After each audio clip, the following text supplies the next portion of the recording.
Salut, c'est Trado, content de vous retrouver pour la mise à jour des structures et l'analyse technique du CAC 40. On va commencer, puisque c'est le week-end et qu'on a un peu plus de temps, par le SP500, l'indice phare américain en données hebdomadaires et dans une structure qui est haussière. Vous le voyez, on a des pics qui sont ascendants, des creux qui sont ascendants, donc la tendance elle est haussière. Il n'y a aucune raison d'envisager un crash soudain pour l'instant. La tendance est clairement bien établie et si on regarde les données journalières, c'est la même chose. La structure n'est absolument pas remise en cause, hein. Elle est haussière avec des pics ascendants, des creux ascendants et encore une fois, anticiper une baisse est possible, mais c'est franchement pas le scénario le plus plausible au moment où je parle. On est toujours emporté par une vague d'optimisme depuis l'investiture de Donald Trump et le Nasdaq est dans une situation similaire, dans une structure hebdomadaire qui est clairement haussière, vous le voyez. Il y a des pics qui sont ascendants, des creux qui sont ascendants, donc la tendance elle est haussière, la structure elle est haussière. En données journalières, on est un petit peu plus neutre. Non, j'ai dit une bêtise. On est en structure haussière également. Vous voyez, les pics sont ascendants, les creux sont ascendants. Et c'est dans ce contexte qu'on regarde maintenant du côté du CAC 40 qui a également connu une très belle semaine. Les données hebdomadaires, pour commencer, montrent que les choses n'ont pas changé depuis des mois. Là aussi, la structure, elle est clairement haussière. Et on vient en buter là, on vient en buter contre la zone de résistance qui est l'objectif de beaucoup de traders aussi, à savoir un retour sur les plus hauts. On regarde les données journalières. Et pour ce même CAC 40, conformément à ce qu'on pouvait envisager, on est en train de provoquer les baissiers.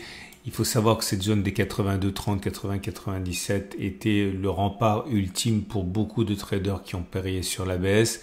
Ils ont sans doute mis pour beaucoup un stop de protection au-dessus et le but du jeu pour beaucoup de traders institutionnels, c'est de venir justement déclencher les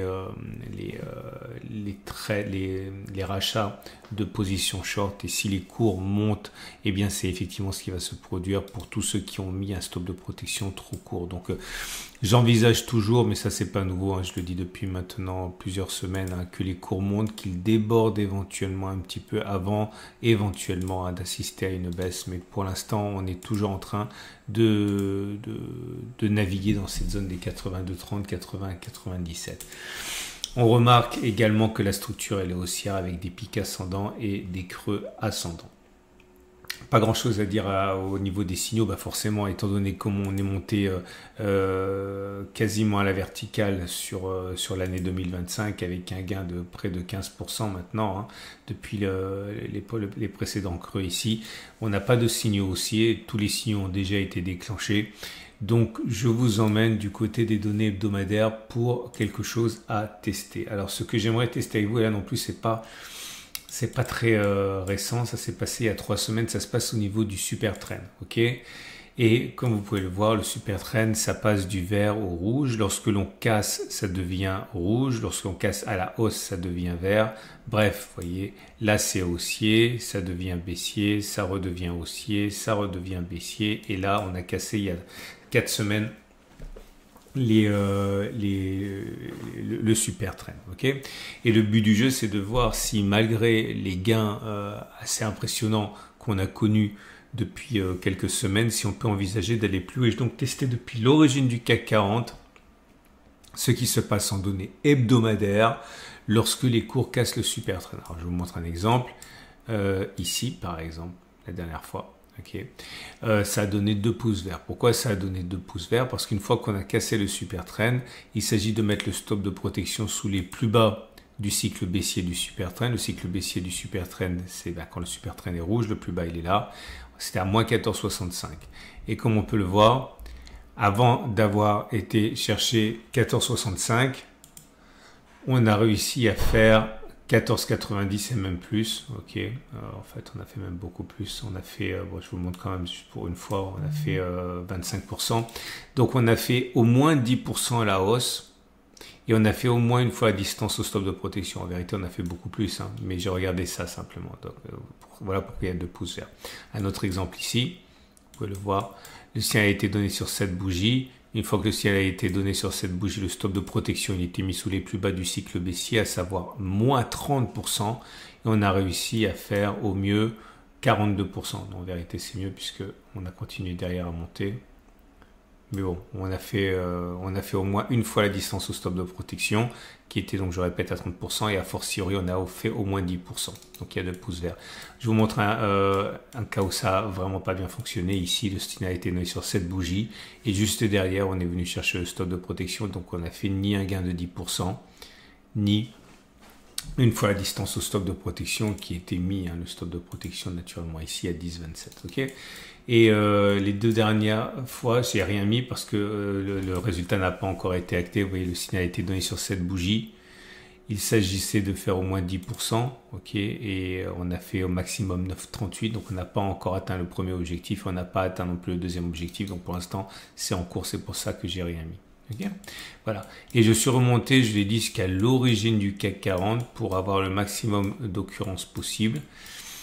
Et ça correspond à 22 occurrences. Voilà, c'est ici. C'est peu. Hein. Donc c'est un signal qui est rare. Hein. Ça arrive en moyenne une fois tous les 2 ans. Donc c'est un signal qui est rare. Et voilà les conclusions. Peut-on envisager, suite au fait que l'on ait cassé le super trend sur cette bougie, de faire à partir du moment de la cassure encore 10% avant d'aller chercher le stop de protection qui est à moins 11,32. Donc 10%, ça nous a amené ici 8700. La réponse est oui. Hein. 73% des cas, ça a réussi 16 fois, ça a échoué que 6 fois. Et peut-on envisager de faire une fois à distance stop de protection qui est donc à 11,32 mais vers le haut, par là. Les résultats sont exactement les mêmes. Ça a fonctionné 16 fois, ça a échoué 6 fois. Autrement dit, ça a fonctionné dans 73% des cas, 3 fois sur 4. Bref, vous l'aurez compris. Il est possible que l'on baisse entre-temps, pourquoi pas, mais il est peu plausible que l'on revienne sur les plus bas et on devrait au contraire faire au moins 10% vers le haut à partir du moment où on a cassé le super trend. Tout ça milite pour le fait que la hausse ne soit pas terminée, vous l'avez compris. Ce qui nous ramène donc aux données journalières, et j'ai rien d'autre à tester en fait. Hein. Je pense, je le répète une dernière fois, si vous découvrez mon format, il est plausible à mon avis qu'il y ait une consolidation, mais il est également plausible que l'on aille d'abord provoquer et faire sauter les positions baissières qui ont été établies avant éventuellement de descendre. Et on a vu qu'on peut descendre même très très bas.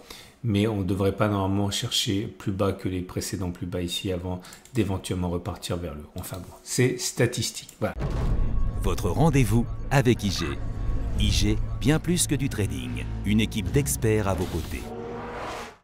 Donc on va passer au trade du jour et naturellement si vous êtes haussier, vous savez quoi faire avec le super trend. Si vous êtes baissier, je répéterai ce que j'ai déjà dit, c'est-à-dire engager un scénario, un trade baissier à partir de maintenant est complètement envisageable. Le seul petit problème, c'est le positionnement du stop loss. Je pense qu'il faut prendre large pour les raisons que j'ai évoquées.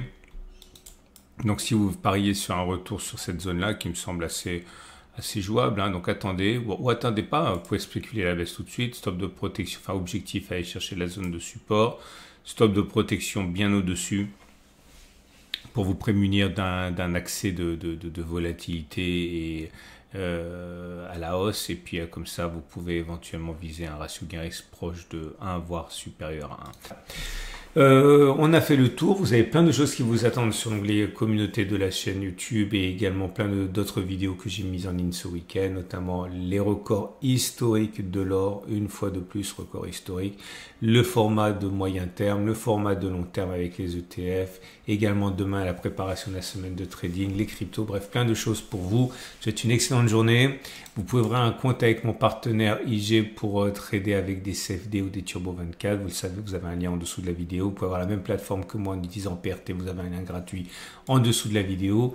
Et je vous dis donc à demain pour la mise à jour.